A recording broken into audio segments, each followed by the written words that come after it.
Hello ladies and gentlemen, welcome back. So if you are in Bali, or if you've ever been to Bali before, you have for sure seen these beautiful little baskets, basically everywhere. On the streets, sometimes in special shrines, sometimes on motorbikes, cars, in shops, in hotels, in homes, basically everywhere. But what are they? They are offerings. Offerings for the gods, offerings for spirits of various kind, which is the reason why they exist in a countless number. They exist in so many different shapes and forms. If you see in the major ceremonies, in some very big ceremonies, the offerings, they are massive pieces of art. These huge towers made of flowers and fruits and so many other wonderful things in these marvelous compositions. These three that I have here are some of the most common offerings that we can see around every day. Now, every offering holds a special meaning to it, a special symbology. Therefore, every offering has a specific use to it. Just look at these three, for example, right? You can see one is a triangle, one is a square, one has 8 of these, let's say, sides. So they represent different symbologies. A symbology of 3 can be like a trinity, 4, 8. If you look inside, there are 5 colors, which represent other things that I don't want to go into the detail of, because in today's video I don't want to go into the explanation of what all these offerings mean. Instead, what we have to understand is that these offerings, they are an essential part in the everyday life of every Balinese person and of their everyday duties. But you see, these offerings, they are food for the spirits. But the spirits, they cannot, they cannot enjoy the material side, the physical aspect of these offerings. So instead, they consume their essence, their beauty, the love, care, effort, patience that are put into making them. But you see, the tricky part about it is that probably back in the days, and I say probably, people had more time to make all of these offerings themselves. And even if nowadays many people they try, especially in big and important ceremonies, they try to make as many offerings they can themselves. With the modern lifestyle, and all these crazy jobs, from morning to evening and so on, not everybody can make all of the offerings. So instead, they buy them. But here's the thing: if the spirits consume the essence of the offerings, so the energy that people put into making them, the love that people put into making them, when you buy it, are the spirits consuming the energy of the other person? Well, it's more subtle than that. It's more tricky than that. And this, I think, is the interesting part that we, Westerners or non-Balinese people, can learn from this. When you buy these offerings, they are in, we could say, a neutral state. So they have to be activated.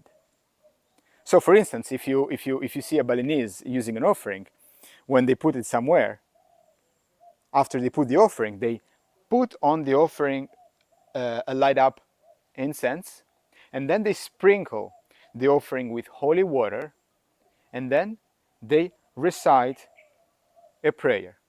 This can be either let's say more of a fixed formula prayer related to the function of that very specific offering, rather than it can be also more of a personal invocation, more of a personal prayer. But that is the moment when the offering becomes alive, when the offering becomes, let's say, active. And the incense burning is what delivers this essence to the realm of the spirit. So you can say to a certain extent that the offering is active until the incense is burning.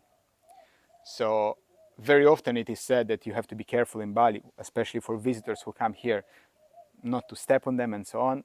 Fair enough. Which is true especially for that occasion. So for when the offering is in its active state. When you see the smoke delivering their essence to the gods. When the incense has done its job, the offering has done its job. We could say like that, right? So, of course, you don't want to step on the offerings, first of all, on purpose. Even if the incense has finished burning, of course, you don't stomp on them on purpose. I mean, fair enough, of course. And one thing that you don't do as well is you do not point on the offerings, with your feet. And for the purpose of the video, I'm sorry also for over pointing with my fingers. But this is what I wanted to say about these offerings. And so, as Westerners, as non-Balinese people living in the 21st century, something we can learn about it is exactly this. So no matter what action we perform, what duty we do in our day-to-day life, if we do it with a certain awareness, if we do it with a certain attention, love and care, and all these qualities that we discussed before, then everything can become an offering. And there are offerings that are, how to say, the reverse of these. So, for example, if you see more of something like a ceremonial cockfighting or animal sacrifice, where blood is spilled on the ground, this can be seen as how to say, almost a reverse offering, in the sense that demons feed on the other aspect of human emotion. So they feed on, anger and pride and all that realm of emotions. So which one of our inner spirits do we want to feed, of our inner entity? And so maybe we can learn something about this from the Balinese. And indeed, something very interesting about these offerings is that they are literally, how to say, a representation of impermanence. I remember once I was filming a video after a ceremony of a Balinese woman throwing away all these wonderful creations, much more complex than this, throwing it away. And I was filming this, and she looks at me and she's like, "Why are you filming me while I'm throwing away the offerings? You should have been filming me while I was making them, while I was in the temple, while I was carrying them, while I was using them." And well, also, of course, that is, how to say, the most beautiful aspect of it. But filming how you're throwing them away is rather fascinating, because all this time, all this incredible effort of days and days and days, sometimes even weeks for big ceremonies, of making these huge offerings, so complex, so beautiful, to them just use them and throw them away. And this is a wonderful representation of impermanence and the relationship that people have with it, how they have accepted it, and how they live in harmony with it. So many things we can learn from the Balinese people, and probably we will learn more in the future. Thank you for staying with me.